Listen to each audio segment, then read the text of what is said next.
Всевышний Аллах говорит, бисмиллахи рахмани рахим, وَلَنَبْلُوَنَّكُمْ حَتَّى نَعْلَمَ الْمُجَاهِدِينَ مِنْكُمْ.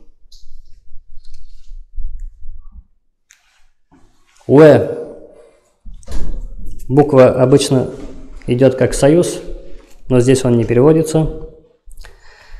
لَنَبْلُوَنَّكُمْ. Буква ля указывает на усиление смысла. То есть Аллах говорит, мы обязательно, непременно баля. Дадим вам баля. То есть испытаем вас трудностями. Непременно, говорит Аллах, мы вас испытаем. حَتَّى نَعْلَمَ الْمُجَاهِدِينَ مِنْكُمْ. С рождения уже есть испытание, но вопрос, до какого времени продолжается испытание. И Аллах говорит, حَتَّى نَعْلَمَ. До тех пор, пока мы не узнаем, кто из вас муджахидин является усердствующим, кто совершает джихад. Об этом тоже говорили много, что джихад это не война. Война на арабском языке это харб. То есть тот, кто знает арабский язык, из Корана и из хадиса он понимает «Ичтахид билляйли ван нахар». Старайся и днем, и ночью, или же мучтахид, или же тильмидун, мучтахидун. Это первокурсникам книга. А переводится мучтахидун тильмидун. Тильмид – ученик, мучтахид – старающийся. Старающийся ученик. Поэтому здесь надо понимать не как воин за рубежом, как сейчас агитируют, а именно речь идет о тех, кто усердствует на пути Аллаха. Соответственно, ответ на вопрос, когда закончится испытание, когда Всевышний увидит, что мы являемся из тех, кто усердствует на пути Всевышнего Творца. То есть преодолев свои страсти, свое эго. «Вассабирина». Ну, аят продолжается. Не просто те, кто усердствует, а еще когда закончится испытание, «Вассабирина». Когда Всевышний говорит, когда мы увидим из вас, кто является самым терпеливым. Сабр. Итого, экзамен завершается, когда мы станем усердствующими на пути Аллаха и терпеливыми. Терпение как с утра до вечера, с вечера до утра. وَنَبْلُوَ أَخْبَارُكُمْ. И испытаем еще, Аллах говорит, не просто узнать, кто из вас усердствующий и кто из вас терпеливый, но еще испытаем ахбаракум, хабар, кто из вас в своих речах правдив, а кто лжец. То есть это наш язык. Особенно сейчас, в наше время, обсуждают, кто как приехал, кого схватили, митинги и все остальное, то есть язык. Ведь и никто не знает, где правда. Может это правда, а может это ложь. Но факт, она распространяется, и это тема гайбет. Но у нас сегодня не гайбет, а у нас тема сегодня это то, что человек в этом мире увидит испытания. Из этого аята мы видим, что Аллах говорит, непременно вас испытаем. В суре Бакара, аят 155, Аллах говорит, клянусь, мы вас чуть-чуть испытаем страхом. Но чуть-чуть говорит. А именно чем? Едой. То есть голод. Опять же, мы знаем, наш пророк, мы же являемся верующими, у нас есть два условия, чтобы быть верующим. Это отрицать всех богов, кроме одного. Ля иляха. Нет богов, кроме одного. Второе условие это Мухаммад Расулуллах. Два условия, чтобы быть верующим. Не просто верить в Аллаха, но еще нужно верить в пророка. Опять же, как верить? Надо сначала его знать, как он жил, как он был. И мы знаем от супруги, пророк никогда не жаловался, никогда не говорил, что у него еды нет. А супруга сказала, что бывали времена, когда мы ночами 2-3, говорит, не зажигали свечи. То есть нет свечки, значит, понимается, что ужин приготовить нет средства, потому что готовится еда на огне, а огонь нету. Несколько ночей, говорит супруга. Пророк об этом не говорил, а супруга сказала. Вывод, пророк не ел, оказывается, несколько ночей. Поэтому Аллах говорит, клянусь, говорит, мы вас испытаем чуть-чуть, говорит, едой, то есть голод. Затем, говорит, имущество. Если же опять сейчас смотрим, то редко кто из джипа садится «Жигулей», из «Жигулей» садится в «Запорожец». Такого я лично не видел.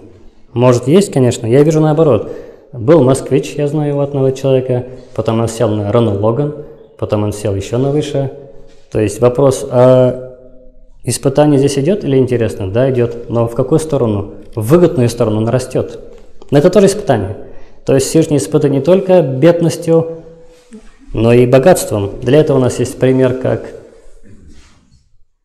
Сулейман алейхиссалям был очень богатый, Сулейман алейхиссалям. Это было испытание. То есть Аллах смотрит, как он будет вести себя.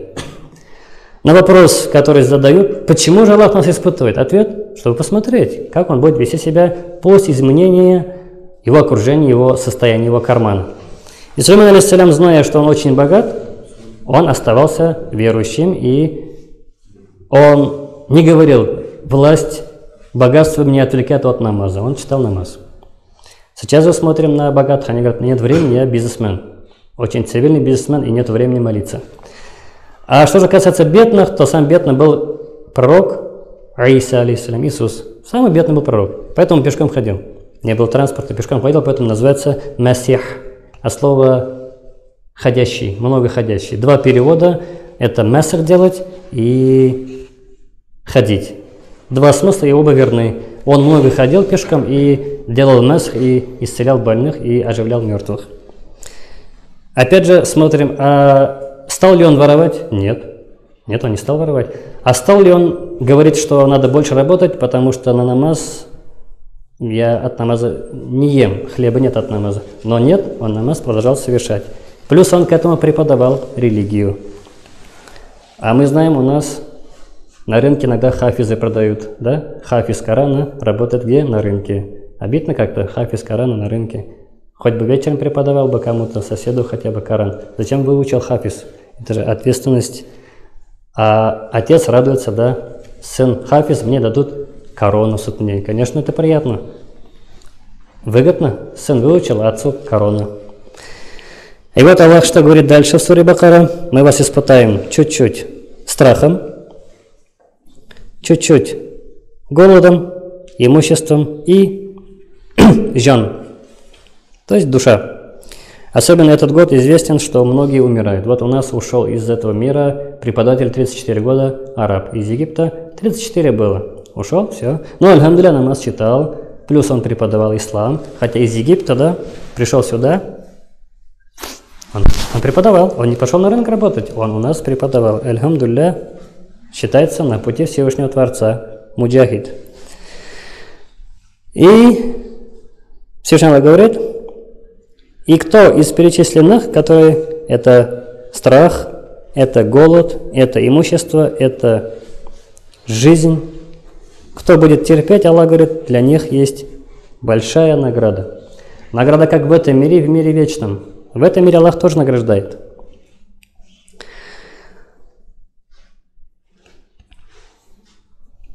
Отсюда вывод, что все верующие мусульмане будут испытаны.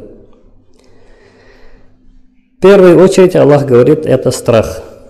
У всех это будет. Поэтому в теме страха ли, в теме голода, имущества, на все есть в религии ислам свои советы. Если начать с конца, это у нас души. Мы вас испытаем вашими душами. То есть кого-то Аллах забирает, кого-то наоборот дают. Здесь самый лучший пример, когда особенно теряет человек своего любимого, это самый лучший совет, запоминайте, это надо подсказывать человеку, повторяй за мной, Аллах, Аллах, Аллах, Аллах. Это самое лучшее средство, когда слезы перестают течь, потому что человек понимает, что он верующий, намаз читает, но любовь сильная, поэтому он плачет, и он понимает, что это не надо плакать, потому что он ушел ко Всевышнему Творцу, он это все понимает, и разумом, и душой, и духом, но остановить слезы не может. В этом случае, вот если будет говорить Аллах, Аллах, Аллах, слезы будут прекращены. Что же касается имущества, то, конечно, если имущества мало, то здесь самый легкий совет – это намаз духа. Совершая намаз духа до обеда Всевышний даст богатство и имущество.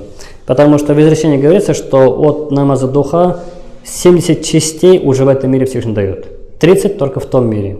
Что же касается джумура намаза, утреннего, обеденного, аср, магриб, иша, вознаграждение можем увидеть, можем не увидеть, об этом не сказано.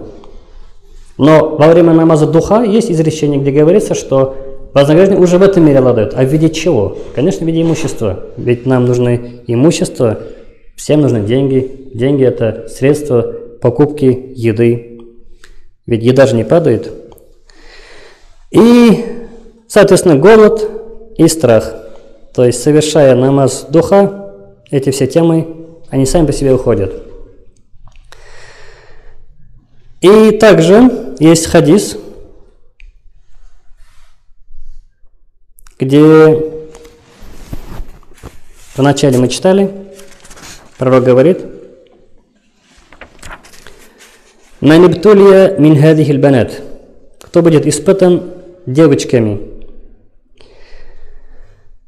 В исламе дочь есть сын. Но в теме воспитания дочь воспитать сложнее. Потому что это, во-первых, будет мама, во-первых, чья-то супруга, чья-то теща. А это уже о чем говорит? Это о многом говорит, потому что мужчины знают, что такое теща. Весь мир говорит, теща у нас какая очень хорошая. И поэтому в хадисе говорится, кто будет испытан девочками, то есть дочь, какая она была ни была, он будет испытанием для отца. Это в первую очередь для отца. И если пророк говорит, кто будет хорошо относиться, это будет защитой, преградой от гиены ада. Независимо, как она выросла, но он проявлял терпение, и он все, что мог, делал. Иногда мы видим, когда верующие теряют надежду, но забывают тему таваккуль. Тема таваккуль, много об этом говорили. Если коротко сказать, то все, что в руках, все, что возможно, делаешь, как говорится, о палец бьешь. И если что-то не получается, успокаивайся и говоришь: «О, Всевышний, дальше ты».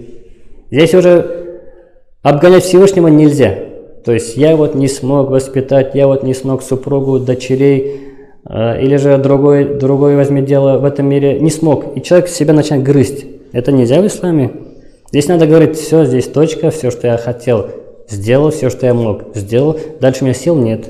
Дальше я только делал Всевышний на тебя, дальше ты. Потому что если Всевышний не хочет этого, как можно биться дальше, изменить кого-то, если Всевышний сам не хочет этого? Надо успокоиться и сказать: Всевышний, дальше ты. То есть надо вспомнить, что ты не являешься хозяином всего вот этого состояния, которое ты видишь. Супруга, дочь, теща, свекровка, если они очень плохие, а ты все хотел их исправить, все, что мог, выполнил, а они не изменились. Тогда не надо локти кусать и говорить: вот я не смог. Да. А Аллах не хочет, тогда нужно успокоиться. Быть может, после этого Всевышний их возьмет и исправит. Таких случаев очень много было. Элементарно даже было такое, что один шейх, который шел по улице, увидел дверь приоткрыта, смотрит, картина. Сын, и очень сильно помогает отцу. И он приблизился к этому дому и начал слышать, как они разговаривают. Он был удивлен, потому что сын очень сильно слушается, очень послушный, покорный. И он стоял, смотрел долго. Мужчина заметил, как пришел чужестранец, но продолжил все равно свои действия. Затем, когда все завершилось, хозяин дома подходит к шейху и говорит: ты, наверное, смотришь за моим сыном? Да. Ты, наверное, удивлен, что он такой послушный? Да. Не бойся, говорит, секрет, говорит, простой. Какой? Он, говорит, изменился, говорит, после жены. В смысле, говорит? Когда супруга была живая, говорит, и он, говорит, был, говорит, непослушный, и она, говорит, была непослушной. Я, говорит, терпел, говорит, терпел. То есть это для него было испытанием. Как вот этот аят «беля», то есть уже в семье. Я, говорит, терпел, говорит, все, что мог, говорит, делал. Но из этого примера мы видим, он не развелся, она умерла. То есть Всевышний ее забрал к себе. В нашем же мире смотрим, развод в Башкирии 87%. Некоторые мужчины аж виноваты, в некоторых случаях жены виноваты, конечно, но процент 87, огромный процент разводов. И вот этот мужчина в этом примере своим поступком удивил шейха. Чем? Оказывается, он терпел. Не просто супругу, но еще и сын. Но как только, говорит, я потерял, говорит, супругу, она, говорит, умерла, похоронил, говорит, сын, говорит, в этот же день, говорит, изменился. Вот теперь ты видишь, какой он, говорит, сейчас. То есть послушный. Поэтому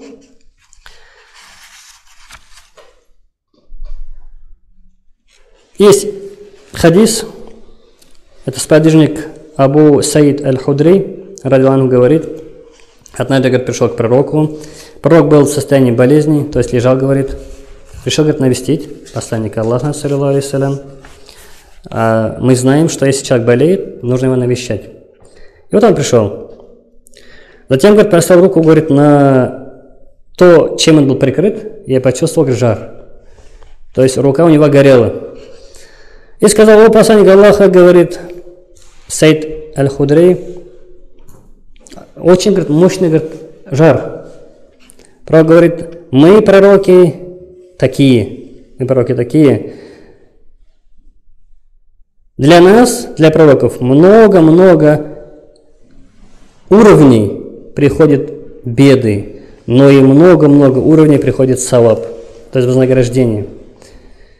Как в арабском говорится, «Ашаддуль баля аля аль-анбия», самое мощное испытание аля аль-анбия, пророкам. И тогда я ему сказал, посланнику, о, посланник Аллаха, а кто в теме испытаний, баля, самый мощный? Пророк говорит, пророки. О, пророк, а после них кто? Кто самый мощный, говорит, после пророков? Пророк говорит, после пророков люди праведные, то есть салих. И если они в бедности будут испытаны, бедностью, они будут терпеть в бедности, проявят сабр. И в болезнях, если будут проявлять терпение,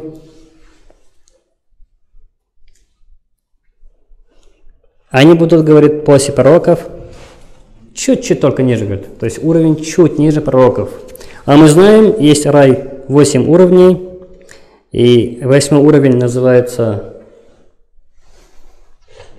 Акрар, там пророки, посланники.